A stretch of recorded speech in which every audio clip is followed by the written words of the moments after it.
good evening, and welcome to Weird-O-Rama. I'm your host, Victor von Psychotron, and all of us at Weird-O-Rama will always strive to bring you the creepy, the strange, and of course, the weird. Goodbye, Mr. Holmes. Goodbye. Thank you very much. I leave here feeling differently than when I came. Tonight we have another double feature for you, featuring 2 more episodes of Flash Gordon Conquers the Universe, and 2 episodes of television shows that feature Sherlock Holmes. The first being Sherlock Holmes, starring Ronald Howard as Sherlock Holmes, not the director of Grand Theft Auto and star of Eat My Dust, but another actor named Ronald Howard, who does a good job. And then an episode of Your Story Time featuring Alan Napier, best known as Alfred from the Batman television series, as Sherlock Holmes. So, lock all of your doors and windows, turn off all of your lights, sit back, have a cup of tea, and enjoy our latest double feature.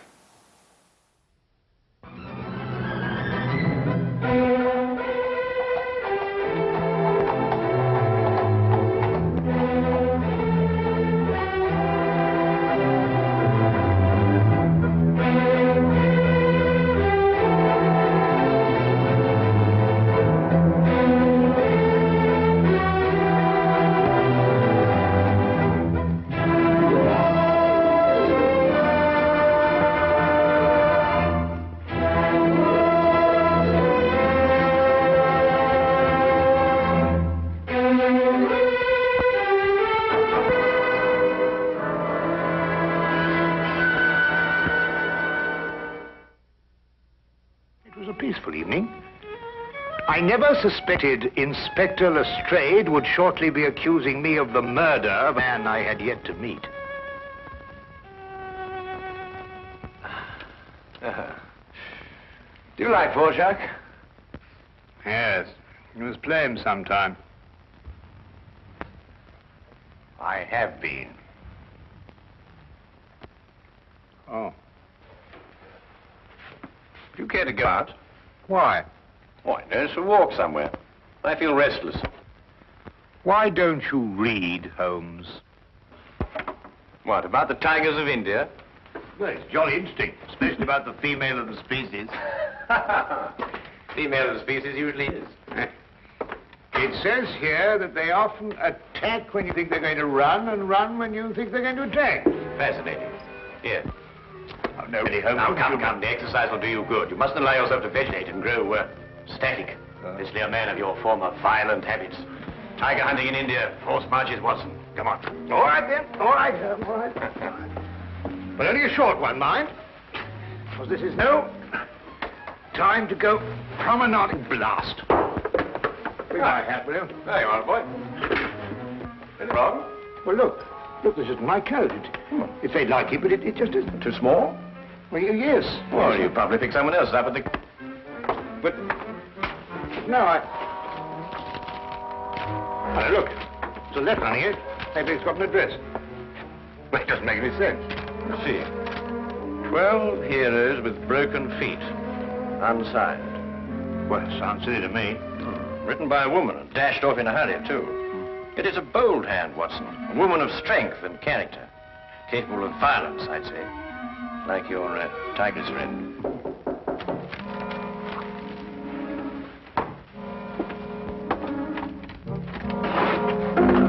Which of you 2 gentlemen is Dr. Watson? I am, sir. Thank goodness I found you, Doctor. The cloakroom attendant of the club told me this must be your coat, and yes, I see you have it, Doctor. As a matter of fact, we've only just discovered the mistake. In fact, we were on our way back to the... I say, would you mind, Holmes? Yes, of course. Thank you.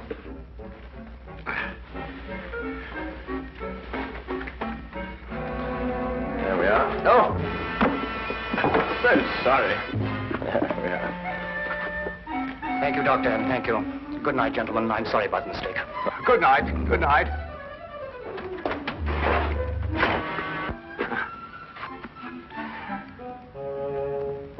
I say, Holmes. Yes, I know. He took your hat. Oh, no, now, really, that's gone too far. There's a limit to these things. Really, these people. Well, don't worry about it, Holmes. The cloakroom attendant at the club will know his name and address. Well, it doesn't matter about that. I don't like wearing another chap's hat, you know. It's a personal thing, a hat, like a toothbrush.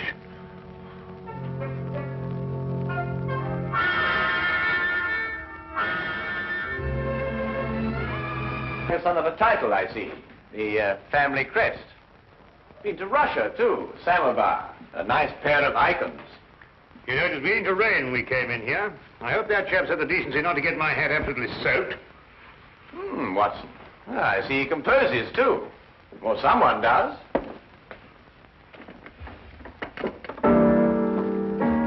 Holmes, what do you think you're doing? You just can't start barging into a chap's house and start playing his piano. The violin is really my instrument, Watson, but I have a certain facility with the piano, even if I do say so. Do you know what this piece is called? No, I don't. I couldn't care less. We should stop playing that thing. The Spider's Web. A ballet, apparently. And at this point, the spider attacks the fly.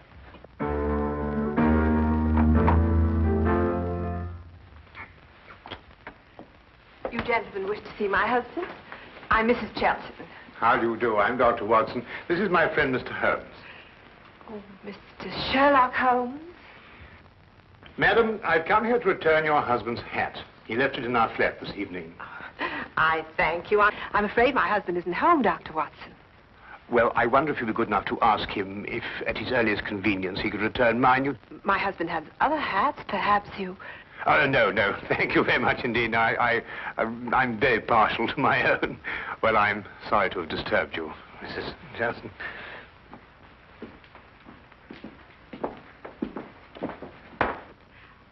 Mr. Holmes, Yes, madam? may I ask, did my husband go to your flat to consult you professionally? No, he merely came to return Dr. Watson's coat, which he had also taken by mistake. Then, Mr. Holmes, I would like to consult you professionally. My services are always available to anyone who has genuine need of them. My husband is in trouble. He gave us that impression. He's being blackmailed. By whom? 6 months ago, we returned to London from St. Petersburg, where my husband was military attaché. During his stay in St. Petersburg, he met a ballerina named Olga Yaklanoff. Yaklanoff. Oh, yes, the premier danseuse with the St. Petersburg Imperial Ballet. Yes, the troupe is playing in London now. They've been here all week. When my husband met Yaklanoff in Russia, they became friendly. Oh, it was nothing more than friendship. You see, my husband is an amateur composer, and their friendship was based on mutual love of music. I see. During their friendship, my husband disclosed some military secrets unthinkingly to Yaklanoff. She demanded £5,000, but then he was transferred to London. Now she's renewed her demands. Your husband has told you of this? Only of the original demand in St. Petersburg, but I know that she's renewed it here in London. Do you expect him back this evening? I don't know. His whole routine has been upset. Mr. Holmes, you must help. Madam, I detest blackmail in any form. You'll hear from me tomorrow. Oh, by the way, what was the dancer's name? Yaklanoff. Oh, yes. I wonder, would you mind writing it down for me?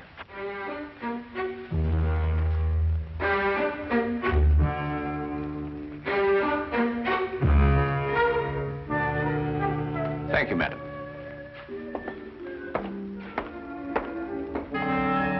Oh, madam, about my hat, I wonder...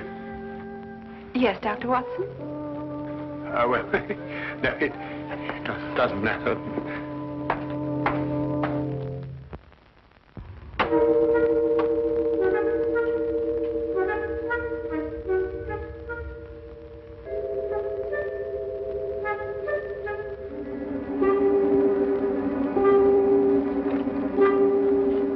Did you knock on the door? There's a knock.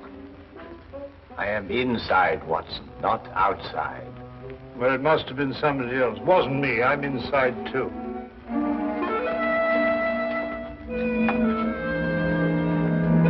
Ah, Inspector. Rather late for Scotland Yard to be up and about, isn't it? Well, I'm sorry to get you out of bed at this time of night, Mr. Holmes, They're not a very pleasant business I've come about either. Oh, look, I say, my hat. Dr. Watson. Holmes, look what this chap's done to it. It's absolutely soaked. Dr. Watson, do you wish to make a statement? You're not obliged to, but I must warn you that anything you say will be taken down and may be used as evidence. I won't half give this chap a piece of my mind when I catch up with him. I really will. What? What did you... Who'll use what to get... Holmes, what's he talking about? Dr. Watson, I must question you in connection with the murder of the Honorable Harry Shelton. Murder? I'll murder him when I catch up with him. What? Mr. Shelton was found murdered in St. James's Park, and your hat, Dr. Watson, was found beside the body. Oh, an embarrassing predicament, eh, Watson? Can you explain it? Well, what do you mean, can I explain it? Why, you know perfectly well how Chelton got my hat. Well, tell the man, tell him. Lestrade, how was Chelton murdered? Stabbed, Mr. Holmes. In the back. And we haven't been able to find a weapon yet. Any other suspects? I mean, apart from our old friend Watson here? Well, no, unless footpads did it. I'm sorry, Dr. Watson. That's evidence, you know. Holmes, will you kindly tell Lestrade how my hat got mixed up in this affair? Patience, Watson. Patience. Now go get yourself dressed. We're going to St. James's Park. If you don't mind waiting a moment, Lestrade. Oh, officer, you might keep an eye on Dr. Watson while he dresses. You never know. He may try and get out through the window. Well, and this is a fine example of British justice. A fella comes and pinches your hat and you accuse me of murdering him to get it back. I've never heard of such a thing in my life. I think of all the cups of tea you've had free with us. It makes me absolutely...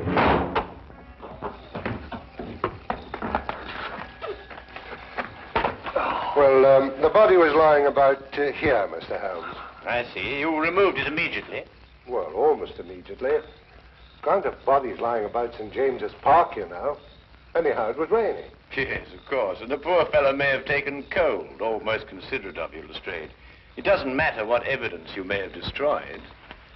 Well, from what you tell me on the way up here, things are beginning to take shape. You found anything in his overcoat? No, nothing. Only that note you were talking about. You know, the one with the 12 heroes with the broken feet? Oh, that doesn't mean anything, I'm sure. No, I suppose not, Lestrade. And you were saying that things were going to shape up, eh? Oh, yes. Well, you see, Chelton met this woman in St. Petersburg. She comes to London with the ballet, and she wants to renew the friendship. He doesn't. So she lures him in here and stabs him. Very excitable, these Russian women. Take things like that seriously, you know. So all you have to do is place her here in the park, eh, Lestrade? Exactly. You have all the evidence you need that she was here. I have? The note, Lestrade. It tells Chelton to meet her here tonight. Well, I don't see it. 12 heroes with broken feet. What have 12 heroes with broken feet to do with her meeting him here tonight? The numeral 12, Lestrade, obviously refers to 12 o'clock, midnight. Well, what about the heroes with the broken feet? A slight confusion on the lady's part. Probably the influence of Cockney stagehands. She added an H where there shouldn't have been one. What? Then spell it as she spelled it, but without the H. E-R-O-S. Precisely, and here he is. Cupid, the Greek god Eros, with his broken feet. Oh, I see. Oh, then we have our murderess. It would appear so, wouldn't it? And now the case is solved, perhaps I can go home and soak my feet.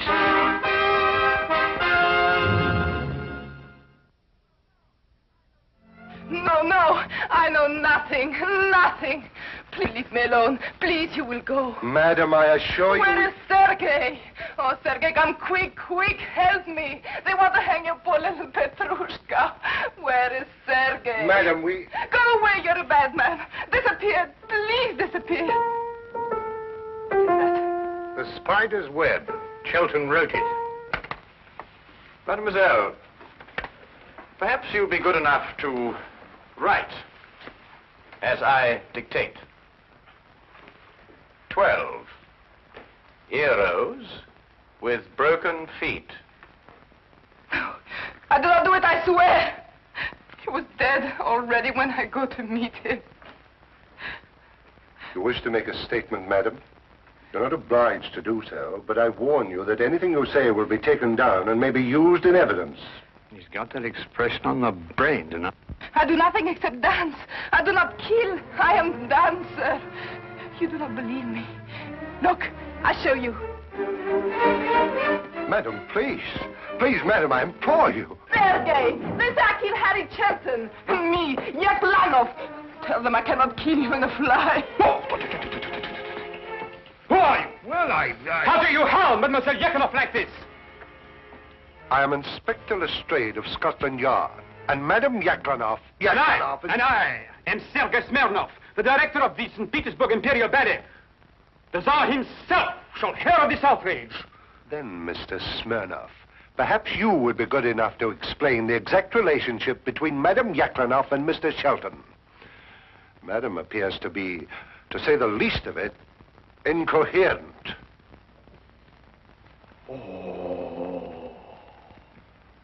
So you had an acquaintance with Shelton in London? Yes, Sergei. I saw him again. I meet Harry in St. Petersburg. He does not wish to be soldier boy, he tells me. He wished to make beautiful music like Tchaikovsky. He play his music for me. I say, Harry, you must be better soldier boy than you are music maker. You must be. It is not possible to be worse.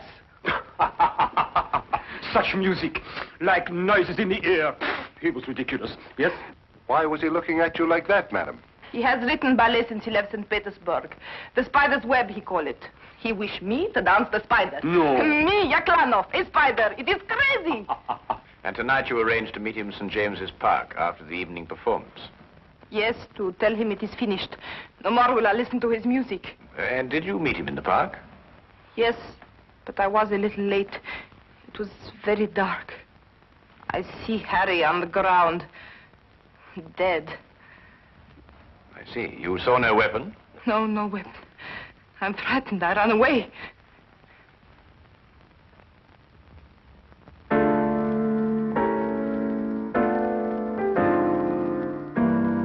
Not bad, Mr. Smirnov. It has certain merit. Merit? Oh! Who could possibly dance to noises like that? Yeah, listen.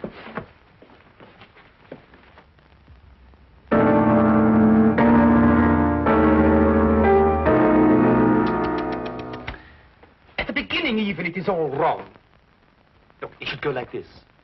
In 3/4 time. 1, 2, 3. Very pretty, Mr. Smirnov. But we happen to have a murder on our hands. Oh, madam, does this dagger belong to you? Yes, I killed myself with it. Oh, now, really, madam, there's no need to go that far. I believe, Watson, the lady means she kills herself with it in the ballet. Yes, in the ballet. There are some interesting traces of blood on that, Lestrade. No, no, it is not true.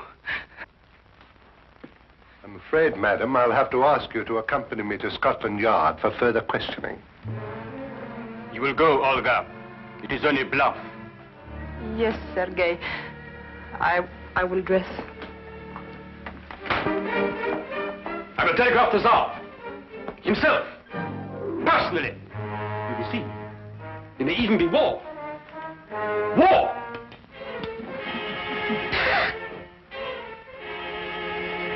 War! Bang!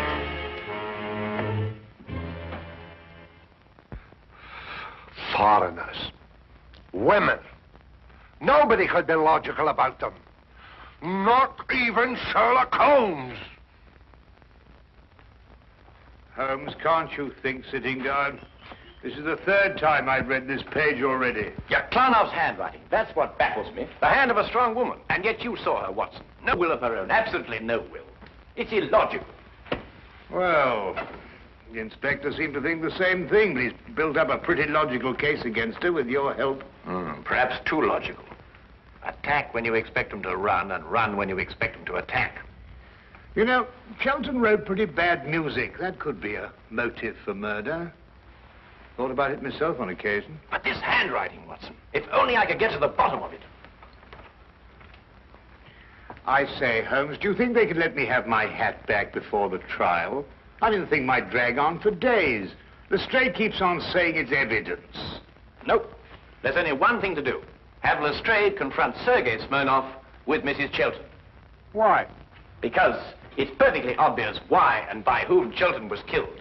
The only thing I can't get to the bottom of is this mysterious business of the handwriting. Do you know who murdered Chelton, then? Yes, of course I do. Don't you?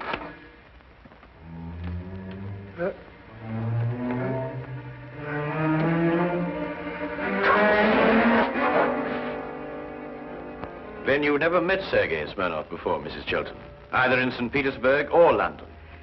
No, Mr. Holmes. Brought Mr. Smirnoff along as you asked me to, Mr. Holmes. Oh, good. Ah! Mr. Brazier! I beg your pardon? I am furious! Right in the midst of rehearsal, I am dragged away. Well, I'm sure the good inspector apologized most profusely, Mr. Smirnoff. I don't believe you've met Mrs. Chelton. Chelton. Who? Mrs. Chelton. Ah, murder.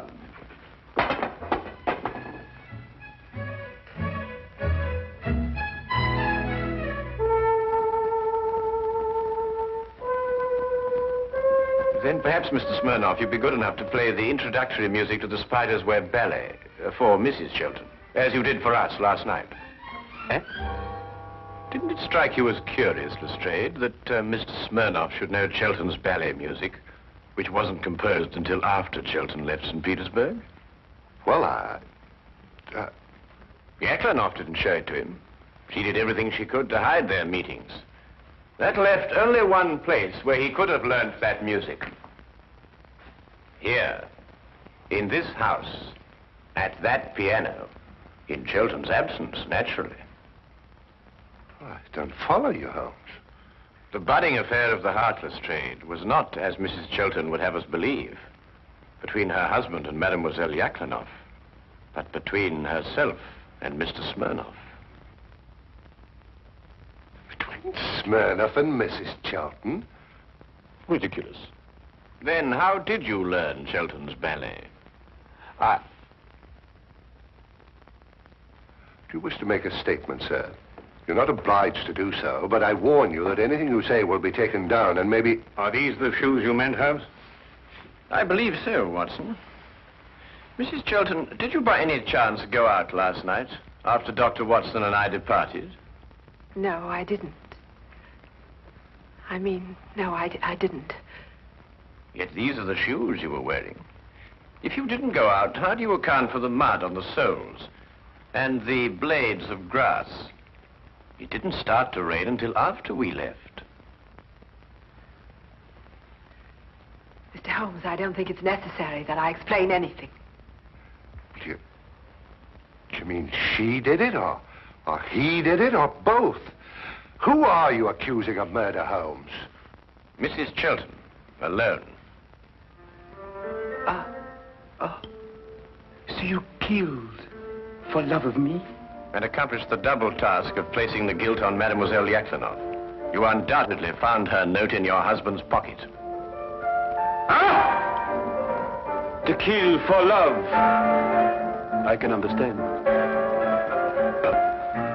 But to blame poor little Olga, that I will never forgive. Who would replace her in the ballet? You seem to forget, Mr. Holmes, that the dagger was found in Mademoiselle Yaklanoff's room. Ah, yes, the dagger. When did Mrs. Chelton have the dagger, Mr. Smirnoff? 3 days ago. I forget to leave it here after the ballet. The next day, Helene returned it to me. With a few drops of her own blood on it. Holmes, are you sure this time? I was almost sure from the beginning, Lestrade. I just couldn't explain the handwriting and the temperament. And there really wasn't a logical explanation. I mean, the strong-minded woman with the weak handwriting, and the weak-minded woman with the strong handwriting. The inconsistency of the female, Watson. Yet she was clever. in engaging me to make sure that Mademoiselle Yakhtanov would be suspected. Mrs. Chelton, I must ask you to come with me to Scotland Yard. Do you wish to make a statement? You're not obliged to, but I warn you that anything you say will be taken down and may be used in evidence.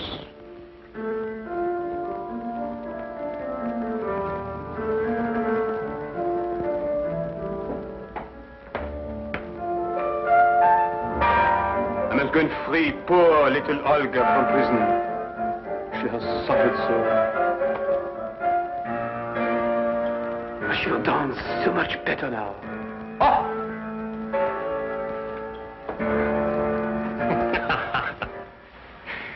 You mean then, Holmes, that you knew Mrs. Chelton had committed the murder, but the one thing that confused you was her handwriting? Her handwriting and character, Watson. The evidence was logical, but the personalities were not. Well, they were logical enough in their way, Holmes. They were just feminine. Yes, that's it, Watson. They were just feminine. I must devote more time to that, Watson. I must devote more time to that.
Hello there. Time for Two Truths and a Lie, in which I will tell you two truths and one lie, and you must guess the lie.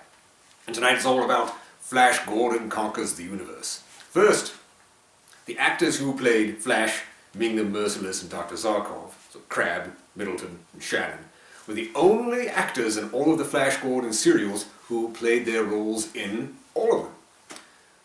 Second, Shirley Dean, who plays Aura, was once a Vargas CoverGirl model. And third, the opening crawl that you see in the credits of these serials inspired George Lucas to do the same in the Star Wars films. There you have it. We'll tell you the lie by the end of our double feature. Good luck.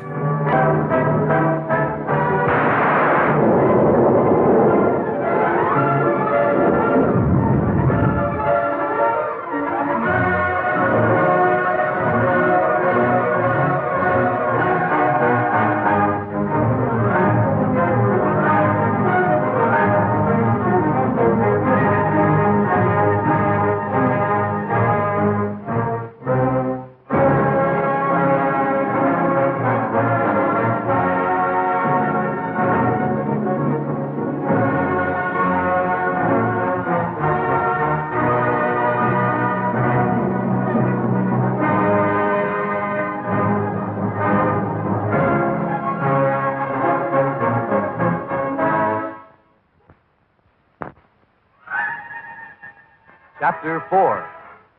Emperor Ming, rejoicing in the belief that Flash and his party have been destroyed, intercepts a radio message from Flash to his father, saying he has discovered Polaroid, an antidote for the death dust with which Ming is bombarding the Earth.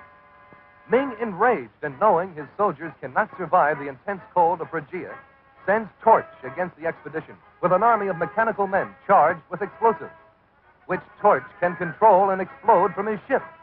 Deep in the frozen wastes, the walking bombs attack the expedition and...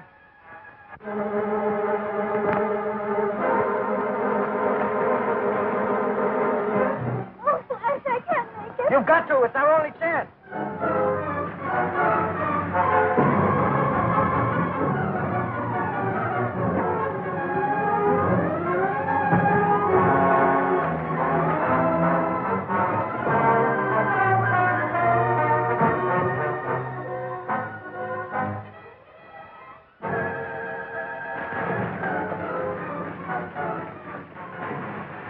We've got to destroy him. Ming won't forgive another failure. Our lives are forfeit if I don't.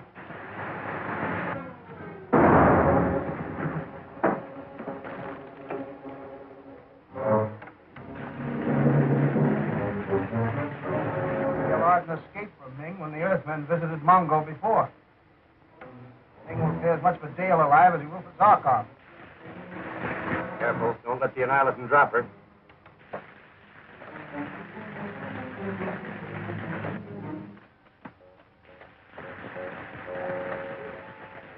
They've got Dale.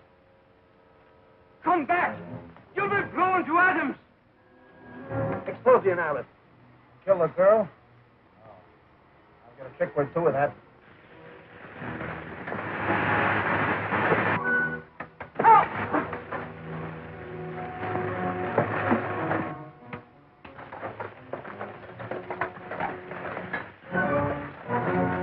Got him. Neil Arden and Zarkov. Needs 100,000 Mingos for you and me.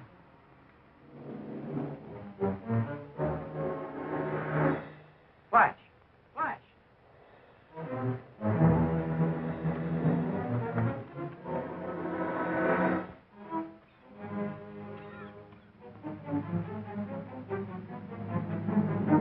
Flash! Flash, where's Dale? Dale? I don't know. All I could see was Iron Men. There was an explosion that knocked me out. By their tracks, they've gone in that direction. Flash is dead. Killed in the explosion. You and the good doctor are on your way to the palace of Ming the Merciless. He's always wanted both of you. Pilot, get underway. Better destroy Zarkov's ship first. No, it's too valuable to destroy. We have no pilot capable of flying it but myself. We'll return for it after we deliver our prisoners and collect our reward. Ronald, what happened? Where's Dale? The mechanical men got her. Zarkov and I tried to stop them and... Must have gotten Zarkov, too.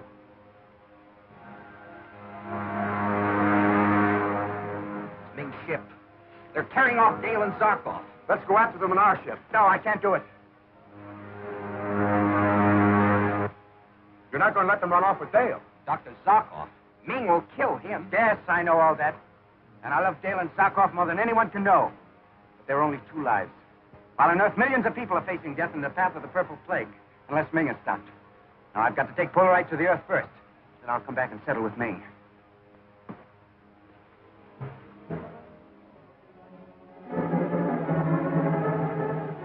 While the purple death still rages, there has been a marked abatement in the number of deaths. We believe this may be due to the activities of Professor Zarkov and my son Flash Gordon on the planet Mongo. Further news will be broadcast to you the moment it is received. We again beg you to remain calm in this crisis.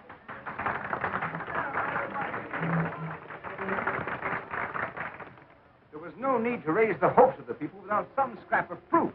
You have no foundation for your surmise that the drop in the death rate is due to anything but natural causes. What of it if it keeps up the morale of the crowd? Besides, the last word we heard from Flash was that they mean to put a stop to the Purple Death.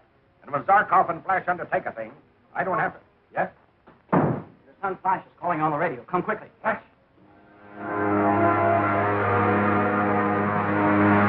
Hello, Dad?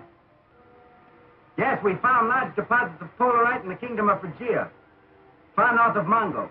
As you know, polarite particles attract and neutralize the death dust in the same manner that the human brain reacts upon it. We now have enough polarite to destroy all the death dust that Ming can turn loose. So, you wanted proof, did you old crab? Well, there you have it. Polarite. Loads of it. The salvation of the world. I'm going to drop the polarite at the top of Mount McKinley. It will attract all the death dust to that particular spot and destroy it.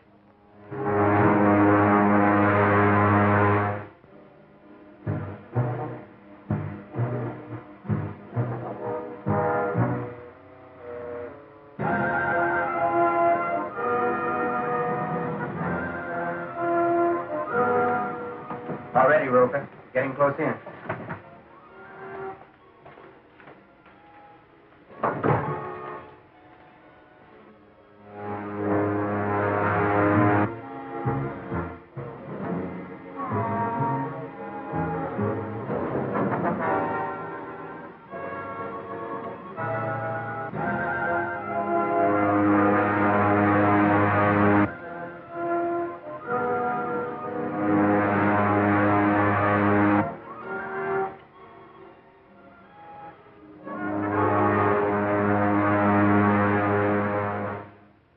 splendid achievement, son. The world will be waiting to give you and Professor Zarkov the finest welcome in the history of mankind. No, Dad, I'm not coming back. Zarkov's not with me. No, he and Dale were taken prisoners by Ming. I don't know what's happened to them. Dale, my daughter, at the mercy of Ming.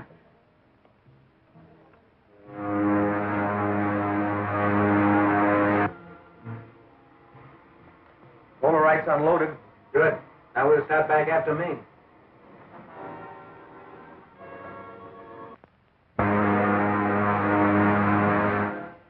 We're flying over Fujia.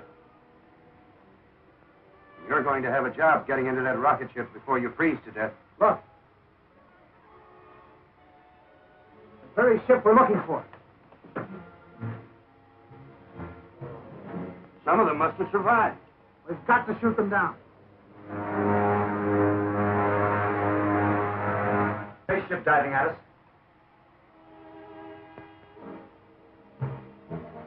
Fly over him. I'll slow him down. No, we'll need that ship to get at Ming. I'm going to spin her down. Turn on the smoke screen so he'll think we're hit.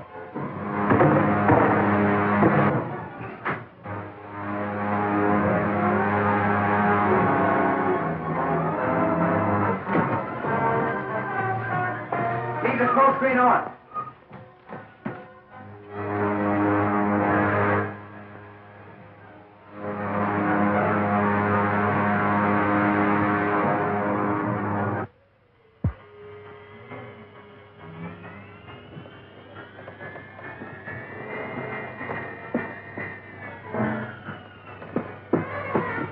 They crashed right over there. Head on.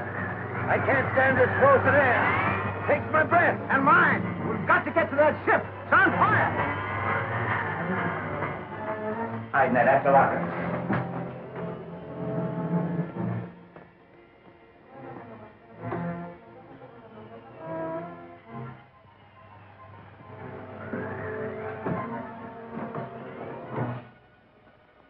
Doesn't seem to be damaged much. Hardly at all. Flash, Gordon. A lie. Roger, disarm them. Tie them up.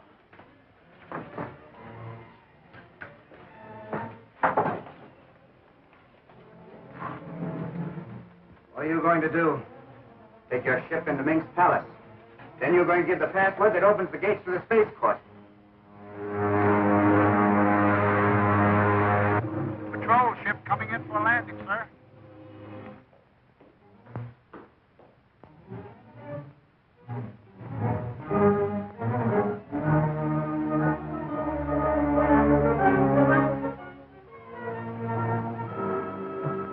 Welcome, Captain Torch. Help! Help! Fire!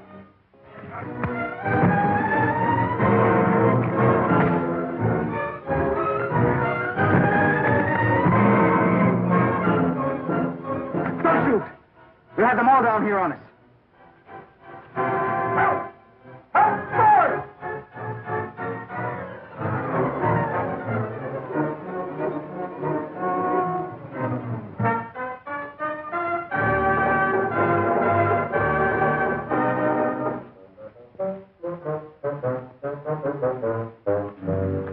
What have you done with Dr. Zarkov? He refused to accept the terms I offered him and must suffer the consequences. Look.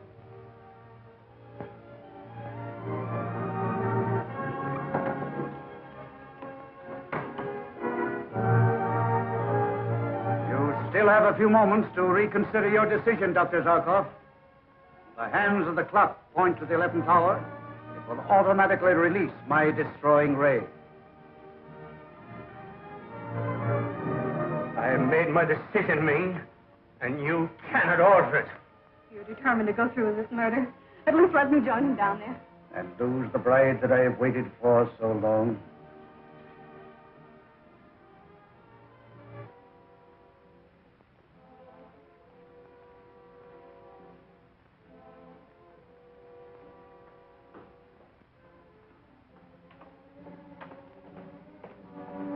Did you hear that, Roker? Guards.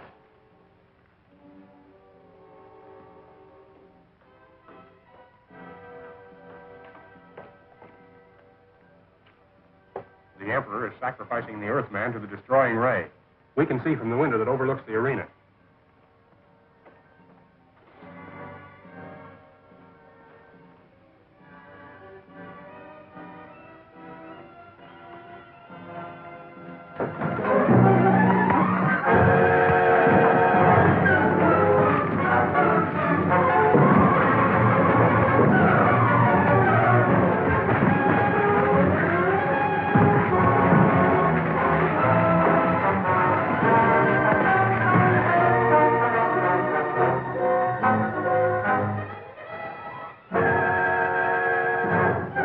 Time is nearly up, Zarkov.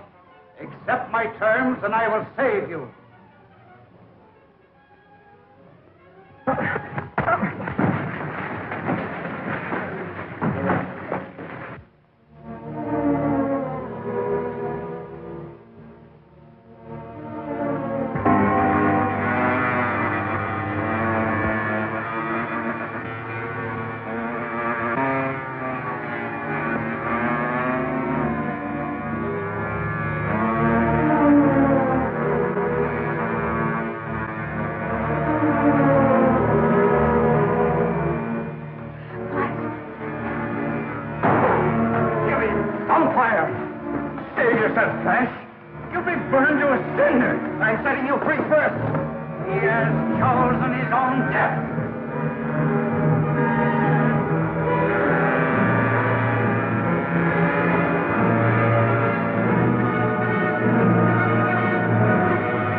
Just a minute, folks.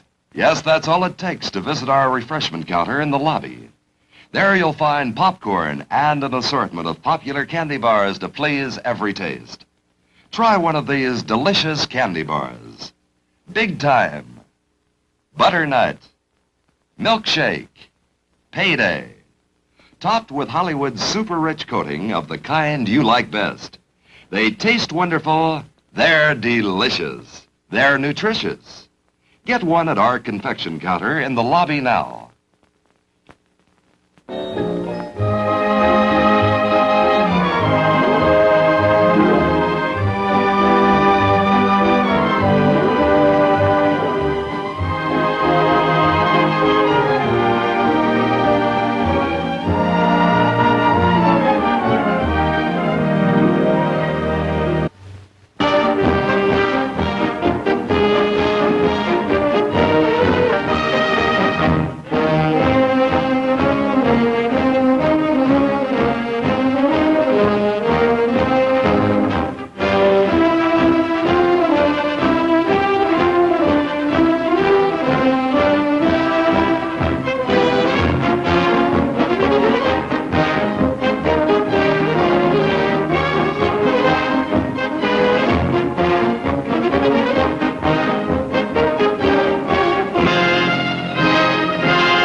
Hello there. Time for some words about some of the cast and crew of tonight's double feature Sherlock Holmes series. Now for Sherlock Holmes, I've talked about the lead actors before, but I thought, well, let's talk about some of the supporting cast of this episode, such as Archie Duncan, who plays the Strayed. He was a character actor on many television shows.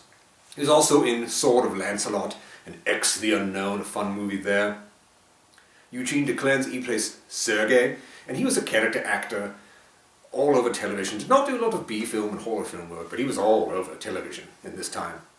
But of course, the most recognizable cast member in this episode is Natalie Schafer, who plays Elaine, otherwise known as Mrs. Howell from Gilligan's Island.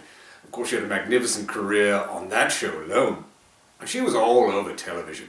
And she was in other shows, like Mannix, and she was in the Beverly Hillbillies. 3 Steps to Heaven was an earlier show she'd done, and was well known for that long before she did Gilligan's Island, and was all over television throughout the 70s, 80s. She was in all the Gilligan's Island films, just all over the place, instantly recognizable.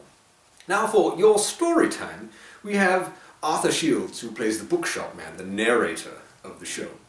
He was in The Quiet Man, and he was in Daughter of Dr. Jekyll, and he was also in The Picture of Dorian Gray. And then you have, of course, Alan Napier as Holmes, again, Alfred from the Batman television series, but he was also in The Mole People, Journey to the Center of the Earth, House of Horrors, The Uninvited, and The Invisible Man Returns. Then you have Melville Cooper, who plays Watson, and he was in Around the World in 80 Days, and The Adventures of Robin Hood with Errol Flynn. Then you also have Richard Frazier, who plays John Armitage, and he was in The Cobra Strikes, The Picture of Dorian Gray, The Tiger Woman. Edgar Beria plays Dr. Elliot. He was in Phantom of the Opera, The Invisible Man, Snow White and the Three Stooges, but look carefully because the lead actress in this is none other than Evelyn Ankers, one of the most beautiful stars of her time and beloved by many of the classic Universal horror film fans because she was in, of course, The Wolfman with Lon Chaney Jr., and she was in The Ghost of Frankenstein, Captive Wild Woman, The Invisible Man's Revenge, The Mad Ghoul, Son of Dracula, Hold That Ghost with Abbott and Costello, and so many other great roles. It's wonderful to see her in this little television show. We hope you are enjoying all of it. We'll get right back to it after this word from our sponsor. Light up for lucky, it's light up time. Be happy, go lucky, it's light up time. For the taste that you like, light up a lucky strike. Relax, it's light up time. There's a time and a place for everything. And the right time for a Lucky is any time you want to enjoy a great cigarette. And the right place for a Lucky is wherever you happen to be at the time. You'll always enjoy Luckies because Luckies taste better. Lucky Strike is made of fine, naturally good-tasting tobacco. And it's toasted to taste better, cleaner, fresher, smoother. Yes, sir. Luckies taste better. Anytime, anywhere. So right now, light up a Lucky. It's light up time. Enjoy the best tasting cigarette you ever smoked.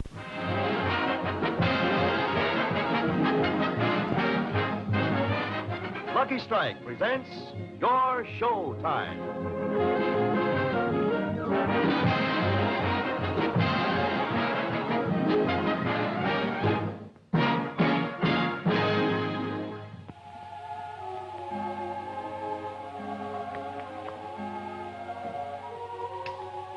Come in, come in.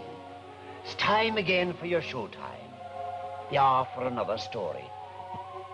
The Adventure of the Speckled Band, this one's called. It's based on a story by Sir Arthur Conan Doyle about the most famous detective of all time, Sherlock Holmes. It's about one of Mr. Holmes' best cases, one of his very best. With one murder 2 years old, and another murder that's not yet happened.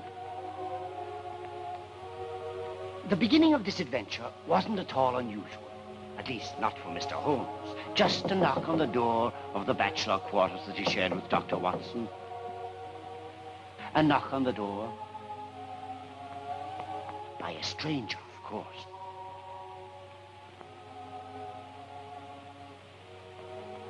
But then when the great detective escorted the veiled young stranger toward a chair, he felt her arm trembling even through the thickness of her coat. May I order you some tea? My dear Watson, pray build up the fire. Oh, it isn't cold. It makes me shiver, Mr. Holmes. It's fear. And there was no one else you could turn to? Well, I know of what you did in the Farintosh case, and... Yes, we almost ended up on the bottom of the Thames in that one. And I can't ask help of the two people I should. Your father and a young gentleman. Well, you know of me? No, but you wear no wedding ring. And if your mother were alive, she would be with you. Yes, she died many years ago. Mr. Holmes, my fears are so vague and based upon so little. Both of them think I'm demented. Perhaps I am. From what I can observe, no more so than I, or good Dr. Watson here. Possibly even less than he. Huh? Your trouble, then, seems to date from the death of your mother. No, from the time she married my stepfather, Dr. Roylott. That was in India, Mr. Holmes. Since we returned from India, after my mother's death, he's become a man of violent tempers. A man who... Oh, a man with a passion for Indian animals. Cheetahs, monkeys, weird birds. A man who neither lets us see people nor sees them himself. Doesn't all this interfere with his practice? He no longer practices. My mother left him over £1,000 a year, part of which my sister and I were to get at such time as we married. Your sister and you? Why is your sister not here, Miss Stoner? She's dead, Mr. Holmes. Pray be precise as to details. That's easy. Quite easy. You see... Yes, it was easy for Helen Stoner, because every moment of that night was branded in her mind. The manor house she lived in had long ago seen its best days. Part of it was closed down because of the expense. And as a result, the 3 bedrooms they used were all in one wing. Her stepfather's, then her sister's.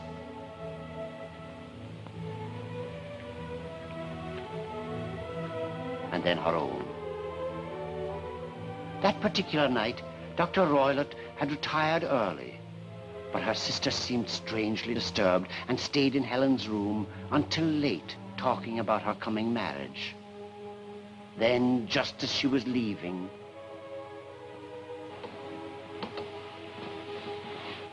Tell me, Helen, lately, have you heard a strange sound in the middle of the night?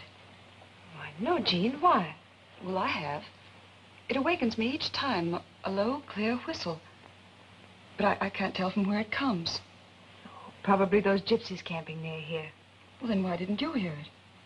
Well, you know I'm a sound sleeper, dear. I suppose it's my imagination. Jean, lock your door tonight. I always do. Good night, dear. Good night.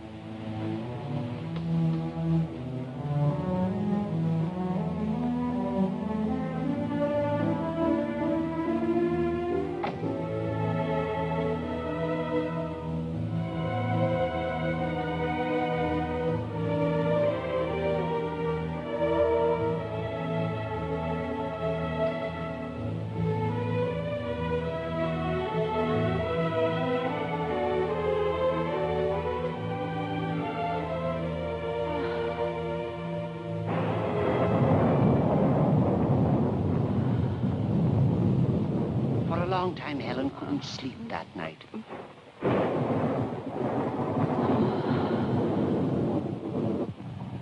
Then when it seemed she'd closed her eyes only a single moment,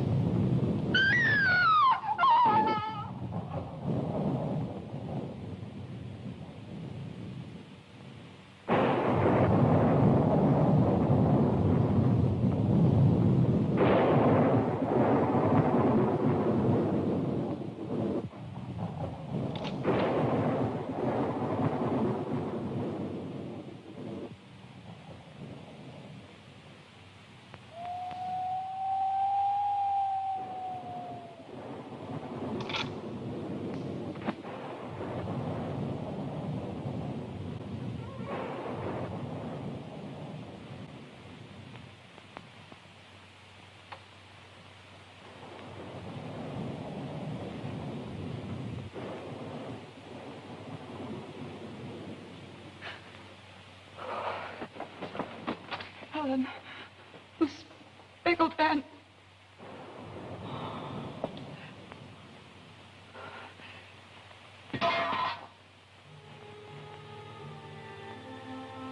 I called for my stepfather, but there was no longer anything even a doctor could do.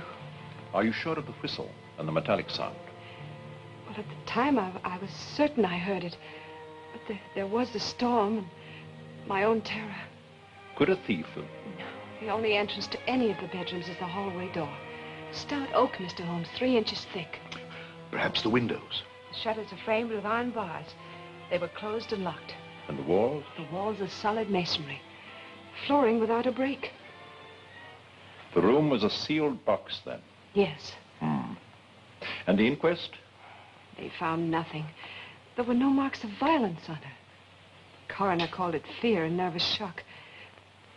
But, Mr. Holmes, I know now that it was murder. Why now, 2 years after? Well, a few days ago, some repairs were started, and the wall of my bedroom had to be pierced, so I moved into my sister's room. Last night, I heard the same clear whistle I heard the night my sister died. Miss Turner, the speckled band. Have you any idea what your sister could have meant? Well, I told you of the gypsies. Perhaps it was the spotted handkerchief they wear around their heads. Has there been any change in your personal life? I want to know whatever it is, be it so trivial as a new dressmaker or a new coachman. It isn't as trivial as that. My stepfather has given his permission, and this spring I'm to marry a very dear friend of mine, a Mr. John Armitage. Could you perhaps give me some information about him? Well,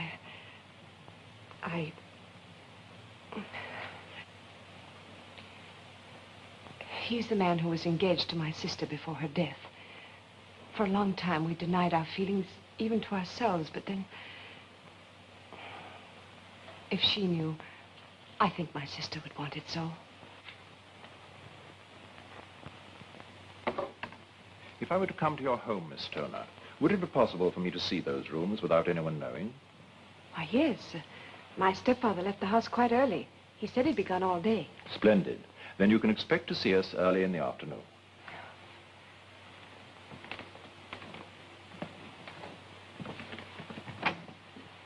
Goodbye, Mr. Holmes. Goodbye. Thank you very much. I leave here feeling differently than when I came.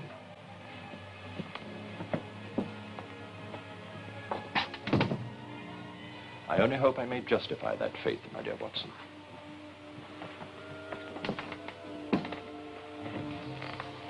Walls, doors, and window, impossible. A stepfather who loses part of an inheritance if the daughter marries. A young man formerly engaged to the dead girl. Whistles, metallic sounds, and those strange words of her sister. The speckled band. But how do the gypsies come into this? I can't imagine. I'm afraid I see many objections for omitting them. So do I, my dear Watson, so do I. That's why we're going down there this afternoon. If you'd like to join me. Oh, yes, I always say 2 heads are better than one.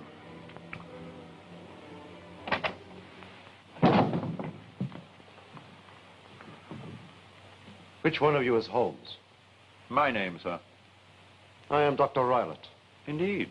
So now we have 2 doctors in the house. This is Dr. Watson. What did she want? Who? I know my stepdaughter was here. Since it's obvious you're determined to deduce matters for yourself, what need have you for asking a detective? I saw her leave here. What has she been saying to you? That, sir, unless you are a crystal gazer, you shall never know. And now leave my quarters. Very well, I shall. But I give you final warning to stay out of my affairs. And if you are tempted to forget, let that be a reminder to you.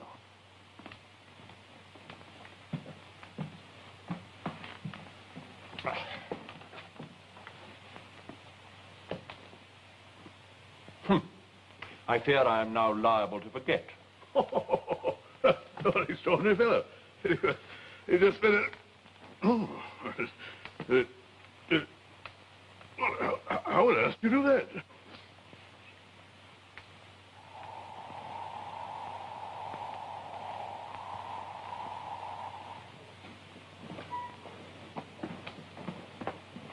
I'm glad you were able to get here this early.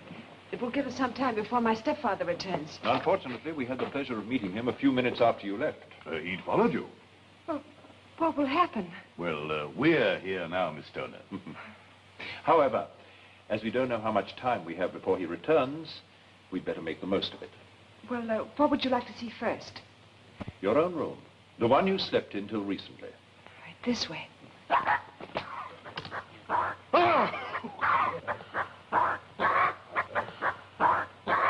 I've told you about the strange animals he keeps. Seeing's believing, Miss Stoner.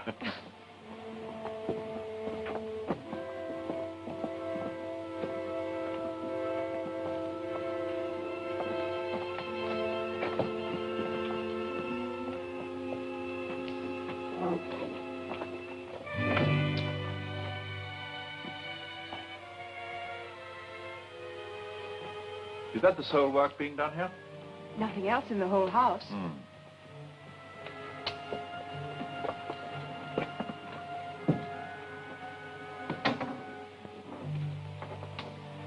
Watson? Ah, thanks.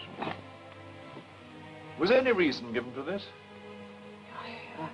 Slight decay, Dr. Rowlett explained. Yet other sections of the house in danger of collapse have not been touched. I, Miss Turner, that wall would not be in need of repair for another 100 years, if then. Then you feel this was a trick to get me to sleep in the room where my... May I see the room you now occupy? Yes.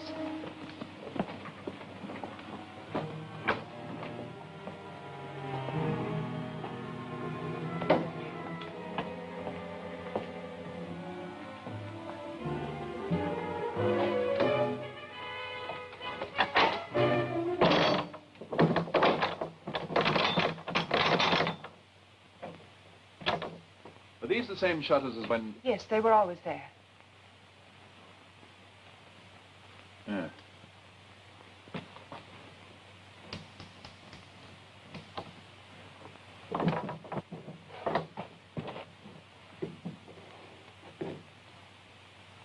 Our gypsies would have to be elves. What does that bell rope communicate with? I've never used it. To the housekeeper's room, I presume. Miss Turner, this bell rope is not 3 years old. I believe it was placed here shortly before your sister's death. Look, Watson. Why, I just noticed it's only fastened to the hook above the ventilator. Correct, Watson. It's a dummy. Where does that ventilator lead to? To my stepfather's bedroom, I think. It looks quite new. I believe it was placed there about the same time as the bell rope. Bell ropes that don't ring. Ventilators that do not ventilate. With your permission, Miss Stoner, I should like to see your stepfather's bedroom. But he always keeps it locked. An admirable precaution. But if the housekeeper should see me... You stay here until we're ready. Come, Watson.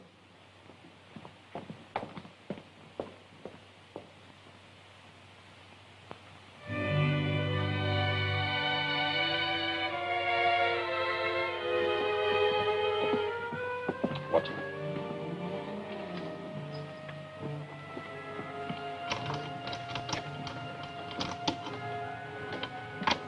There. I feel quite ashamed to take advantage of so old a lock. What are you doing? I demand to know what you're doing. Busying ourselves in a matter which does not concern you, Mr. Armitage. Who are you? Friends of Miss Stoner. Working in her best interest, that is all I can tell you. That's not sufficient for me. John! Helen, who are these men? And what are they up to? The young lady is not at liberty to inform you, sir. John, please trust me until... What are you doing back? You told me you'd be gone at least a week. I felt there was something wrong here and canceled my trip. Please go now. I'll go. You can reach me at the inn. I'll be there until tomorrow. But no longer. It's tonight we must think of, Miss Stoner, not tomorrow.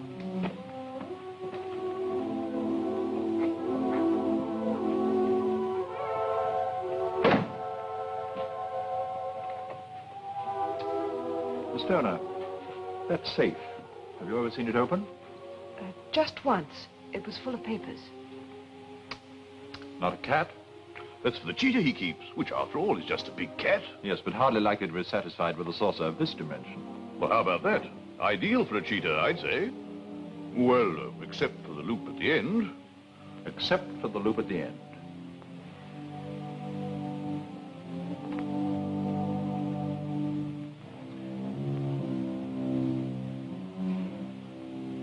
Miss Turner, I must warn you. It is absolutely essential that you follow my advice in every respect. Then you know the cause of my sister's death? It is impossible to say without further proof. For one of the few times in my life, I find the facts and my instinct completely at odds. I would like to gamble on my instinct. I should too. Good. There is a lamp in your bedroom similar to that one. This evening, you will wait until you hear your stepfather retire. You will then open the shutter to your window, undo the hasp, and place the lamp on the sill. Following that, you will spend the rest of the night in your own room, the room that is being repaired. The rest, you will leave to me. What is that rest, Mr. Holmes? I shall spend the night in the room where your sister died. Oh, how about me? There is a distinct element of danger. Huh, sounds all the more inviting. I was hoping you'd say that. Storm coming up. A night like the one my sister died.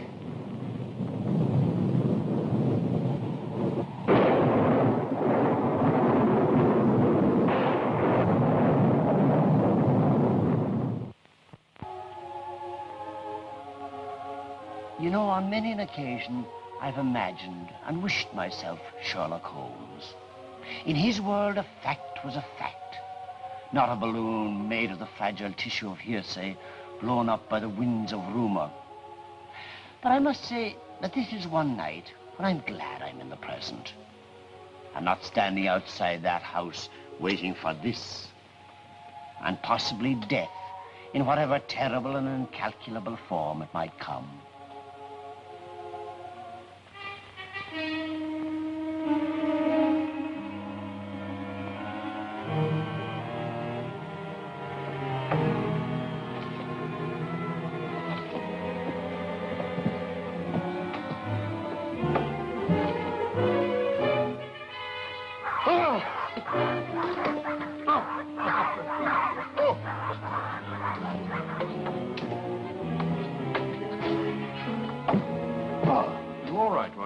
Yes, I'm all right. Oh. There. Well, I suppose this is about as close as I can get to the bell rope. The bell rope? Well, if that's what you're interested in, why not just move the bed? Try it. Yeah. Oh, well, that's it. I suggest that you abandon the attempt. Why, must be fastened to the floor. Precisely. So as to be directly under the bell rope and the ventilator.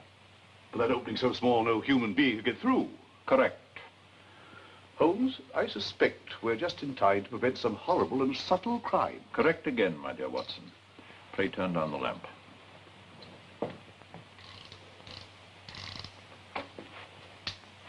And now, we shall wait for our visitor, in whatever form he may come.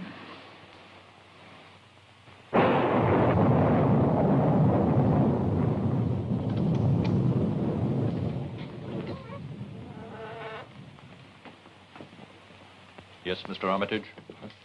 I heard a noise. I was frightened for Helen. I thought you were at the inn. I was worried about her. You worry a great deal, Mr. Armitage. Do it at the inn. Miss Stoner is my concern. Mine too, sir. We'll see if it is. To the police. Splendid. If you persist in annoying us, we shall undoubtedly have need of the police to attend to you. We couldn't let him go to the police. Splendid, my dear Watson. Done with dispatch. I shall tie him up and assign you the task of guarding him. My eyes will be otherwise employed.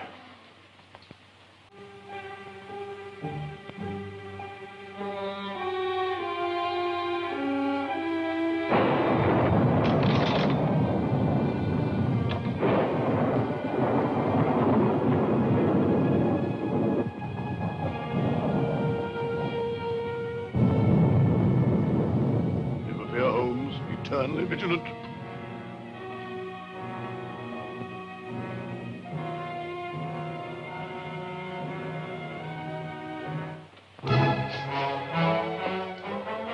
Don't scream. Look.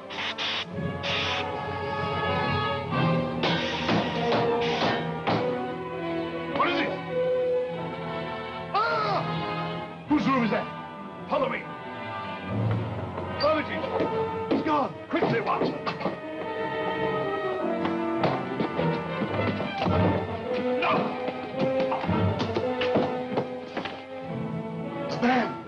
A speckled band.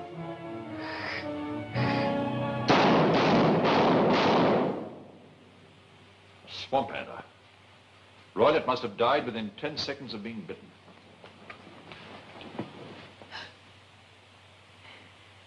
He's dead.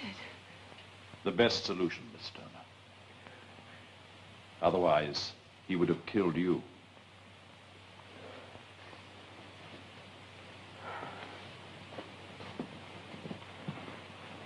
Helen, are you all right? Yes, she's all right. No thanks to you. Where have you been? No one was going to keep me tied up with Helen in danger. I let him escape. Thought it better not have anyone tied up with that serpent coming into the room. Tell me, darling, what happened? That you shall know all in good time. But for the present, I suggest that you pour us all a glass of soothing spirits. Dr. Watson and I will join you shortly. What did happen, Holmes? Quite simple, Watson. Quite simple now. But it wasn't then. The ventilator, the bell rope, and the repairs to the other room set me on the track. However, I didn't know that the snake was kept in there and handled with that loop on the end of the whip. Nor that Dr. Roylott needed some means of recalling the snake once it had crept through the ventilator. He used the milk for that, the milk and the whistle, which signaled the animal when it was time for it to be fed. Must have been a clever man to think of using a snake whose bite could not be detected. And he must have been a patient one to train it to respond to the whistle. Yeah, but not so clever or patient as you, my dear Holmes. Us, Watson. Huh?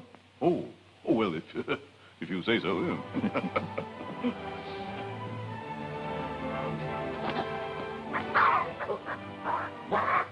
Why does this animal always pick on me? Elementary, my dear Watson. Elementary. It's romance. Romantic.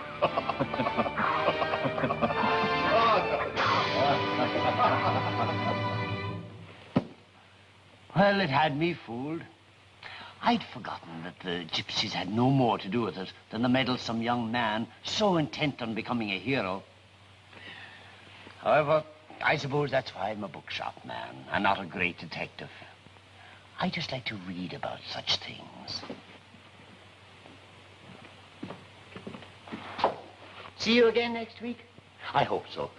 For I'll have an amusing story for you about a pair of bobby soxers and their swoon king. By the way, these bobby soxers lived way back in 1900. If you're under the impression that there weren't any then, ask Grandma.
LSMFT, Lucky Strike means fine tobacco. Mild, enjoyable tobacco that puts you on the right level, the lucky level, where it's fun to be alive. So smoke a Lucky to feel your level best.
Chapter 5. Flash and Roca capture a Ming ship and force its crew to fly them to Ming's palace, hoping to rescue Dale and Zarkov. Disguised as Ming guards, they make their way to the palace corridors. Overhearing a guard saying Zarkov is about to meet death in the arena, Flash races up the stairs leading to the arena and through a window sees Zarkov standing manacled between two stone pillars. As Ming's voice sentences Zarkov and the death ray starts toward the helpless victim, Flash leaps through the window and...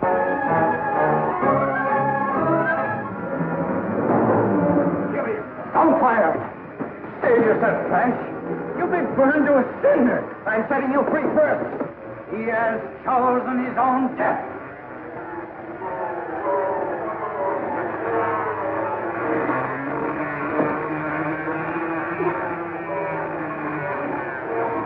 Stop it! Stop it! Stop it, you liar! You monster!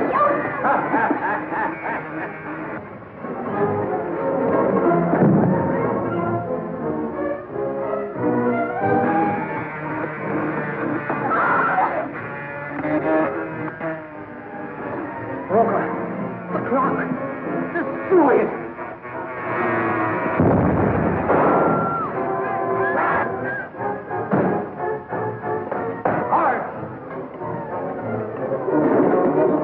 Find your way to the caverns under the palace, and they'll bar you with me. Hard! Seize them! Quick, the guards!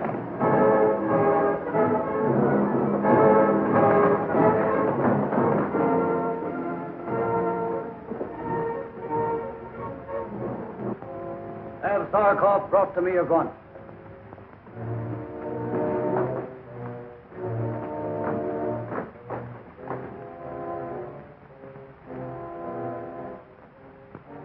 This girl. What? She struck me. She must be punished. That's not for you to decide. I shall report you. The Emperor will probably be interested in your actions also. He values this Earth girl.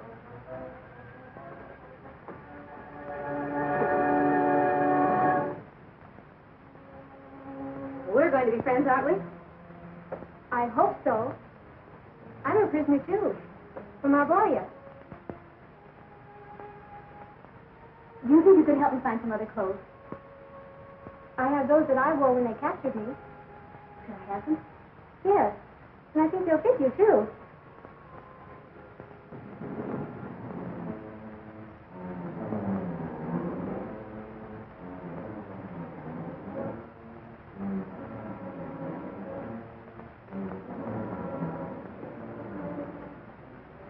I am prepared to offer you your life on certain conditions. And the conditions are? I have a great respect for your scientific knowledge and ability. If you will devote them to my service, you may live. What, as a prisoner? Is not that preferable to death? Yes. If my service will benefit humanity. You will go to my laboratories. There you will meet great scientists from other planets. And you will all work for my conquest of the universe.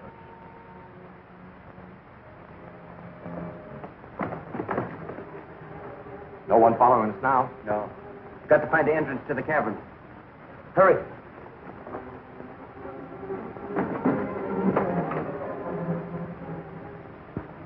That must be the entrance to the cavern.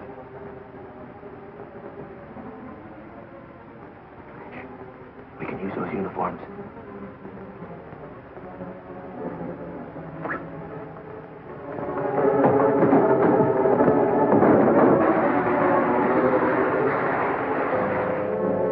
I'm a prisoner here like you.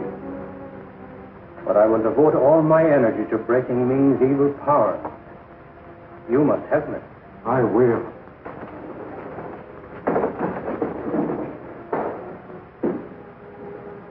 You must know many of the secrets of this place. Together we might undo this man who would be dictator of the universe. Yes, I do know many things.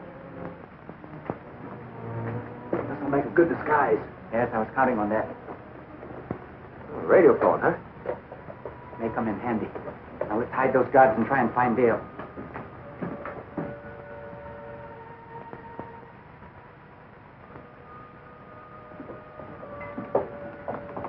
I beg your pardon. Where is the Earth girl locked up? Why do you ask? We're of the Arctic Guard. We've been sent to question her about the possible whereabouts of her companion. I've been sent to transfer her to other quarters. You may come with me. Thank you, sir.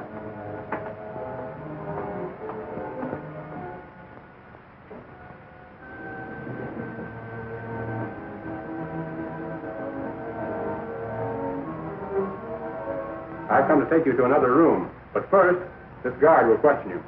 Have you any idea where your companions are hiding? No, I haven't. Did they receive any information regarding the palace that you know of? No.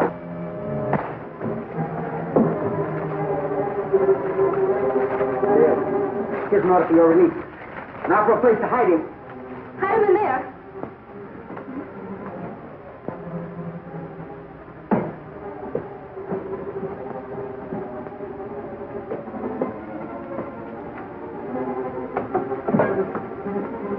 What about her? Well, she's a prisoner also. You won't give an alarm, will you? No, I won't. Good girl. Now we'd better lock you up too so you can clear yourself. Yes, let's do that. Good. Oh, here's the release. Now, if we can help Zarkov.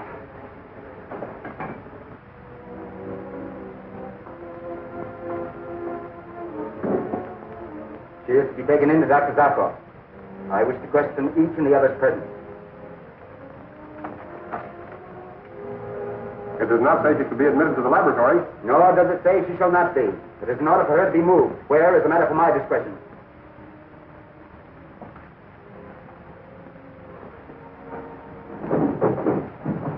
Deal! Stay here and watch.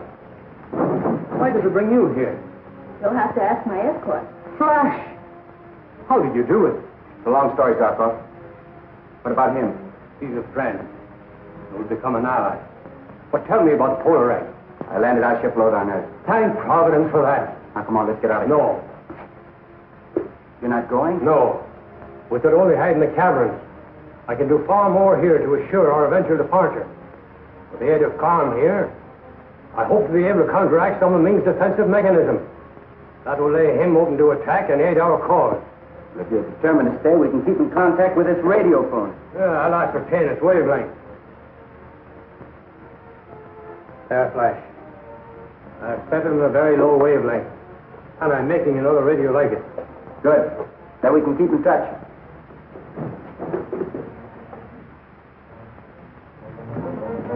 What's this girl doing here? Orders from Ming, sire. Orders from Ming?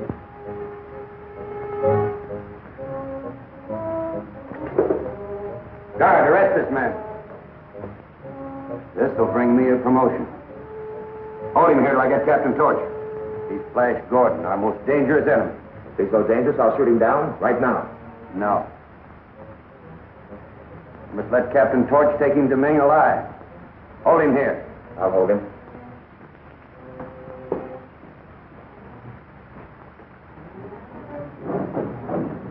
Nice work, Roker. We must hurry and get out of here. All right, we'll go down to the cabin and keep in touch with you. Come on.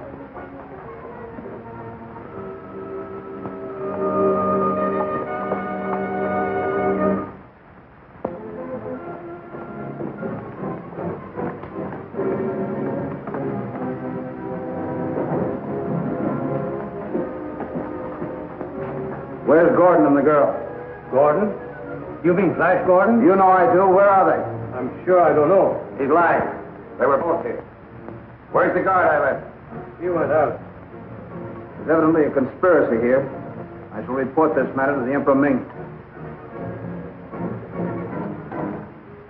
So you let Flash Gordon escape you again? Song reported he was in the laboratory, sire. But when I got there... Silence! Inform all guards the reward for the capture of Dale Arden alive is double. Flash Gordon must be taken too, but not necessarily alive. It shall be done, sire. It had better be. Your life is forfeit if these guards fail again.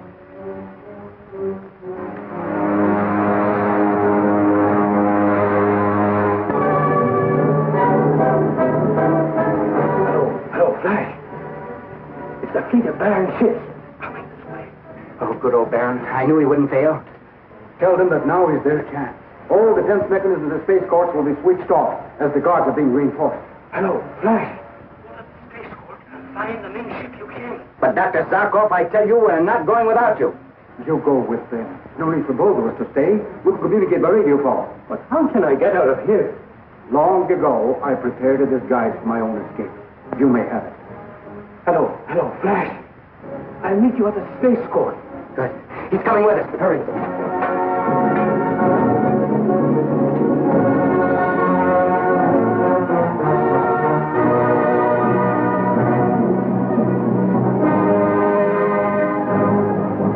Goodbye, my friend. Bye-bye. Hurry.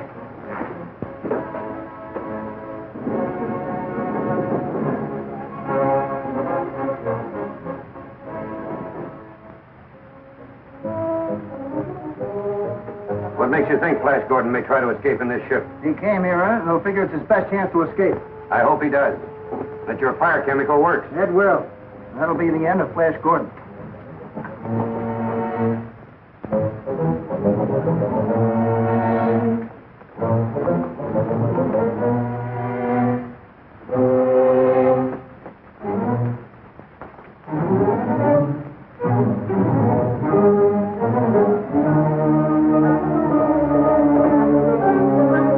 No ships are to leave ground without special orders. That's what you think.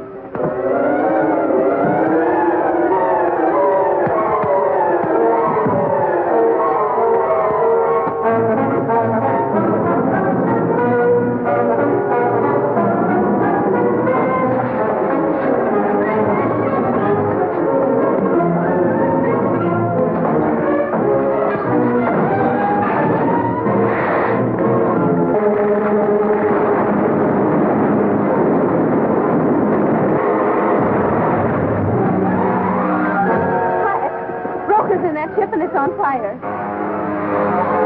We'll have to take off in another ship and save him.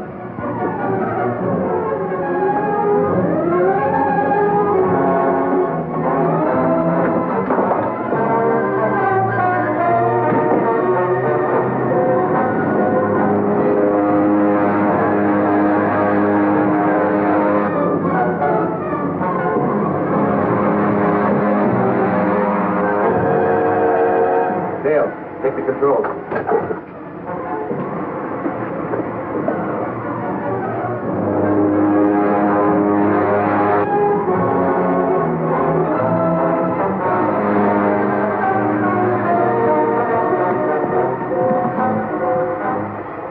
Dale, keep the ship directly above Roca.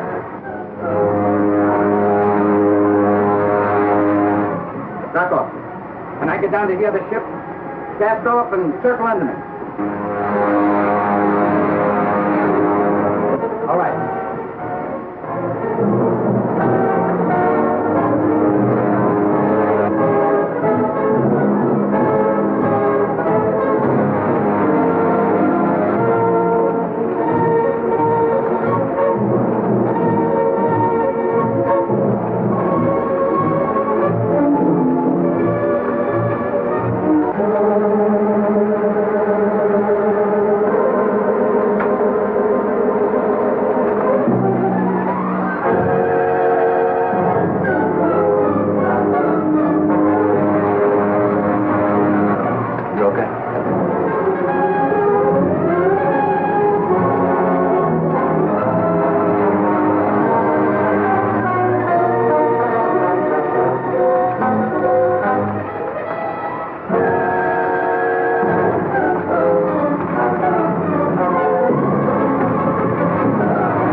Ships approaching. I hope Baron is one of them.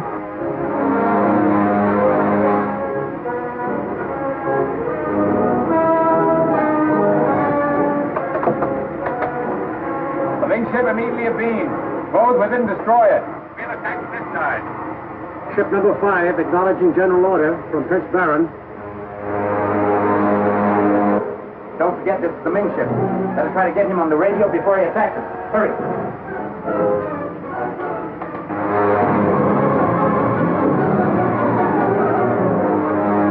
Hello. Hello, Prince Baron? Prince Baron. The radio is dead.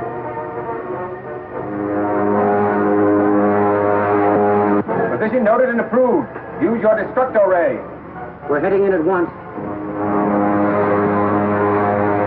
Baron is closing in. Zarkov, we've got to signal him somehow. He'll shoot us down. It's spreading out. To trap us between them.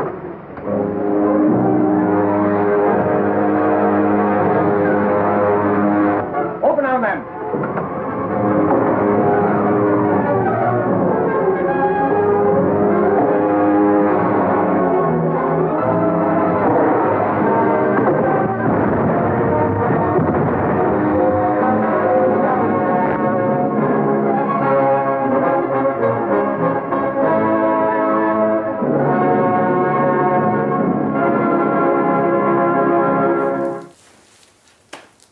We hope you have enjoyed our latest double feature. Please feel free to email us your comments about it. Also be sure to check out our blog, Facebook fan page, Twitter feed, Weird-O-Rama.com, and our Patreon page if you wish to start the new year with some compassion, some giving, and some charity. We would greatly appreciate it. The lie, by the way, the woman who plays Aura in the Flash Gordon serials was not a Vargas cover model, but she could have been. So, for all of us at Weird-O-Rama, this is Victor von Psychotron telling all of you to stay weird.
boundless power ties these two together in a love tainted by strange, sinister terror.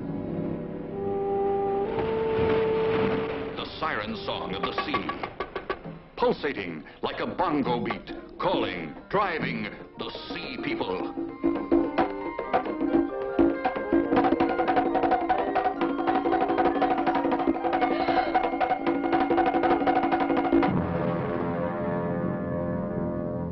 You saw how she looked at me, how she spoke to me. She's one of them. She's one of the sea people, and Johnny, I'm so afraid. You're a stranger here, and I guess you don't know what everybody here knows. Ellen, dear. In the past 2 years, Maura's had 2 boyfriends, and they're both dead now.